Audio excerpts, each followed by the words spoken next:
বুঝতে পারছি না। দুধ নেবে, দুধের প্যাকেট নেবে। এটা কি? গ্রসারি শপিং হয়ে গেছে।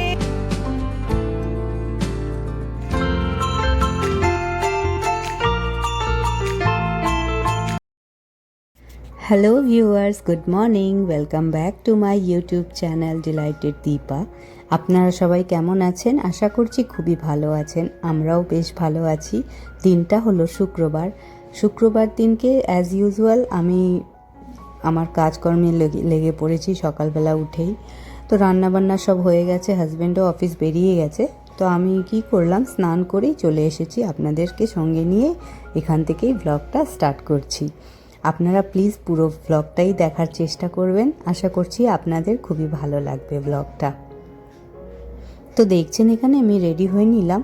আর আজকে যেহেতু ঝলমলে রোদ, মানে এত সুন্দর রোদ্দুর দিয়েছে, আর আমি আগের দিন দিদির ওখান থেকে ফিরেছি, তো এত জামা কাপড় বেরিয়েছে কাচার।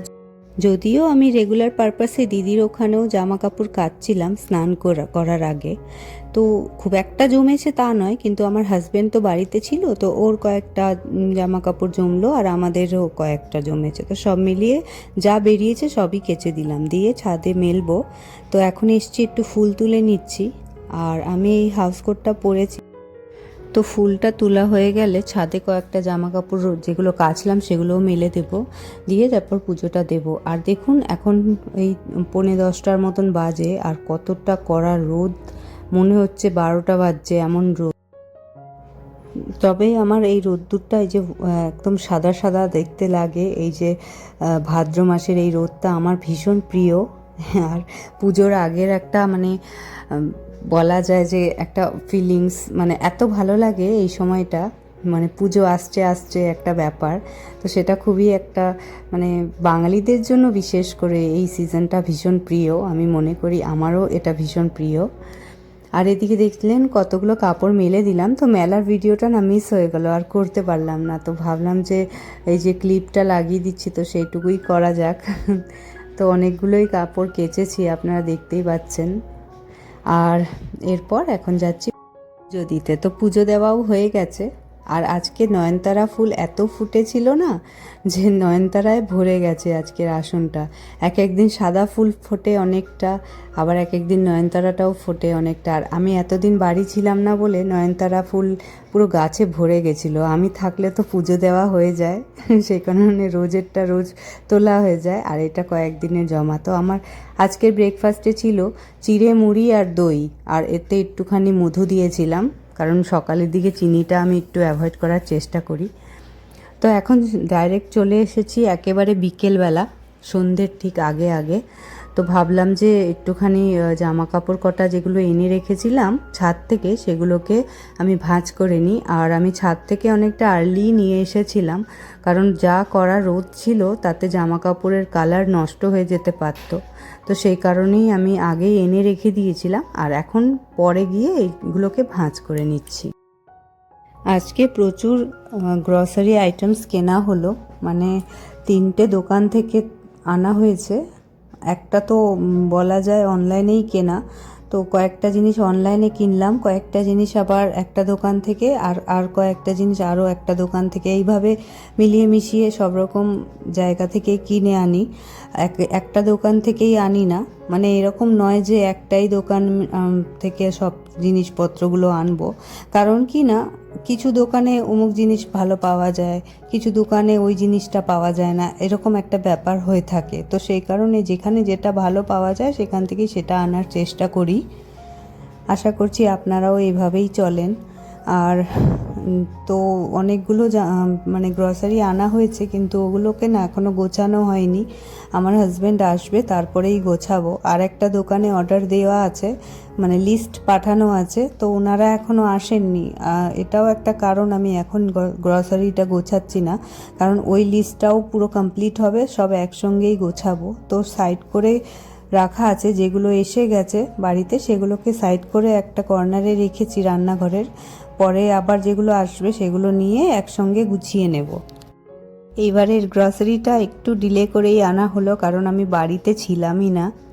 তো আমি এসেছি গতকাল আর আজকেই সব কাজকর্মে লেগে পড়েছি। আর মানে ঘরটার যা অবস্থা হয়েছিল, আমার হাজবেন্ড কয়েকটা 2-4টে বাসন ছিল, সেগুলো তো অবশ্যই ধুয়ে রেখেছিল, কিন্তু ঘর টর ঝাড় দেওয়া এগুলো না একদম করে না, মানে এগুলো পারে না আর কি, কোনো দিন করেনি তো। তো এবার সেই ঘরে ঢুকে দেখলাম মানে কত জায়গায় আমি মানে ধুলো টুলো পেয়েছি। তারপরে নাকি একদিন নাকি ঝড়ও এসেছিলো, সেই আমার ব্যালকনিতে পুরো পাতা ঠাতা সব পড়েছিল, ধুলোবালি ছিল। তো এসে আমি আর থাকতে পারছিলাম না, আমি ঘর কোনো রকম ঝাড় দিয়েছিলাম এসে, কিন্তু ভালো করে গোছাতে পারিনি। আর আজকে আমি ভোরবেলা উঠে পুরো ঘর বারান্দা ঝাড় দিয়ে তারপর আমি ওই বেশি করে ফিনাইল দিয়ে, মানে ফিনাইলের পরিমাণটা বেশি, জলের পরিমাণ কম, এমন করে মিক্স করে ঘর দুয়ার পুরো সিঁড়ি ঠিড়ি মুছে দুয়ারে পুরো ফিনাইল জল ছিটিয়ে তারপর এসছি।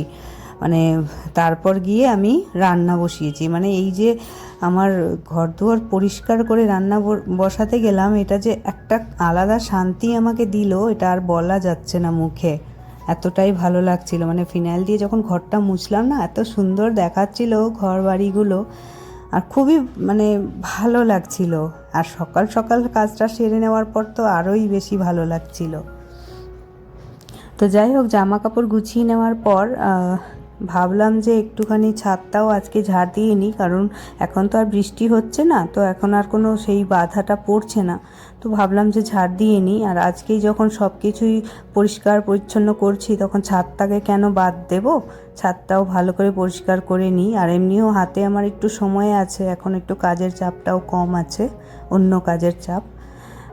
তো ওই কারণেই ছাদটা একটু ঝাড় দিয়ে নিচ্ছি। আর সব তুলসী গাছের ওদিকটা না পাতা ঠাতা পড়েছিল, আম গাছের পাতা এদিক ওদিক থেকে, তারপরে তুলসী গাছ থেকেও পাতা ঝরে ঝরে পড়ে, সেই সব জমে একদম মানে কেমন হয়েছিল জঙ্গলের মতো। তো ভাবলাম যে সব একেবারে পটগুলোকে সরিয়ে সরিয়ে ঝাড় দিই ভালো করে। তো সেইভাবেই করলাম, আর পুরো ছাদটাই আমি ঝাড় দিয়েছি, শুধু ওইটুকুই পোর্শন নয়, পুরো ছাদটাই। সবটা তো আপনাদেরকে ক্যামেরা ঘুরিয়ে ঘুরিয়ে দেখাতে পারি না, কেটে কেটে দেখাই, তো যেটুকু পারছি দেখাতে সেটুকুই দেখালাম। পুরো ছাদটাই ঝাড় দিয়েছি। তারপরে বৃষ্টিতে ওই মাটিগুলো সরে গিয়ে ওই কলতলায় গিয়ে জমা হয়, সেই জায়গা থেকে আবার মাটিগুলো খুঁড়ে খুঁড়ে বার করে আবার গাছের গোড়ায় দিলাম। তো এইভাবেই গাছের যত্ন, ছাদের যত্ন আমি করলাম। আর আমার তো ইচ্ছা ছিল মানে সিমেন্টের ছাদ হবে, সুন্দর একদম প্লেন ছাদ হবে, কিন্তু এটা তো ভাড়া বাড়ি, যে কারণে আমি সেই শখটা আর মেটাতে পারছি না। আপাতত এরকমভাবেই চলুক, নাহলে আমার তো অনেকটাই ইচ্ছা করে এইভাবে সাজাবো সেইভাবে সাজাবো, যতটা পারি চেষ্টা করি সুন্দর করেই রাখার। আপনারা তো ভ্লগেও দেখেন আমি সব কিছুই মেনটেন করেই চলি, পরিষ্কার পরিচ্ছন্ন রাখি সব ঘর জায়গাগুলো, তারপর ঘর বাড়ি গুছিয়ে রাখার চেষ্টা করি সব সময়, যতই খাটনি হোক। আর আমি এটা মনে করি যে কাজকর্ম করলে শরীরও ভালো থাকে, মনও ভালো থাকে, অবশ্যই এটা কেন বাদ যাবে, মন শরীর সব কিছু ভালো থাকে। তাই সবসময় কাজকর্মে লেগে থাকাই ভালো, শুয়ে বসে কাটালে যেন শরীরটা বেশিই খারাপ লাগে।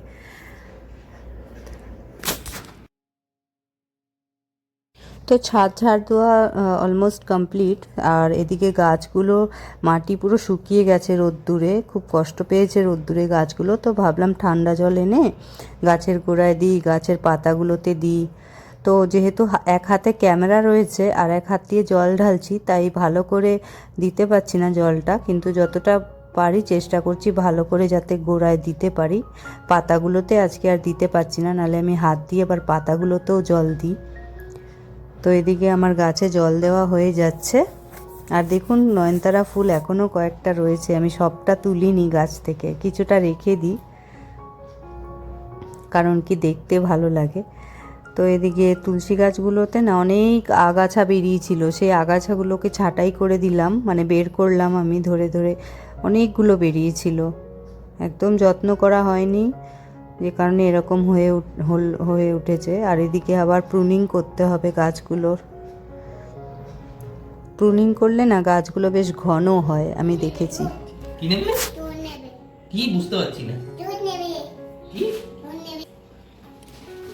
দুধ নেবে, দুধের প্যাকেট নেবে। এটা কি? প্রত্যেক দিনের রুটিন, প্যাকেটটা ও ফ্রিজে ঢোকাবে। এটা কি? আর ওর বাবা যেদিনকেই আনে না প্যাকেট, সেদিনকে যে প্যাকেটটা অলরেডি ফ্রিজে থাকে সেটা বের করে তারপর ওর হাতে দিতে হয়। রেখে দাও, নাও বাবা, হেল্প করে দাও তো।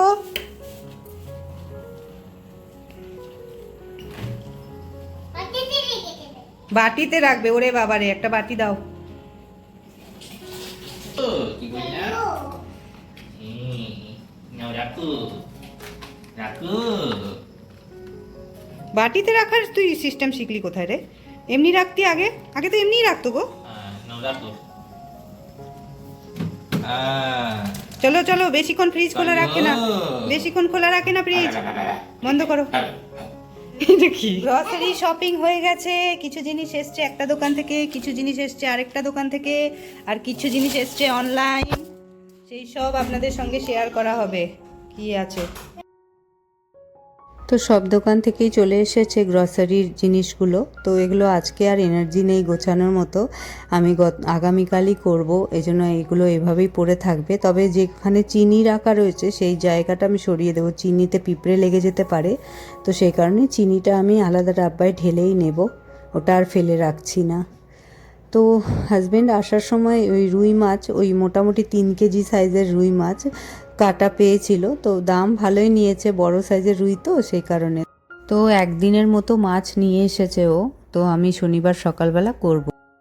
আর সাথে রয়েছে মাছের ডিম, তো সেটাও ভাবছি ভালো করেই বানাবো, বড়া করব, ঝোলেও দেব। তো আজ এই অবধি থাক, আবার দেখা হবে নেক্সট ভ্লগে, ভালো থাকবেন।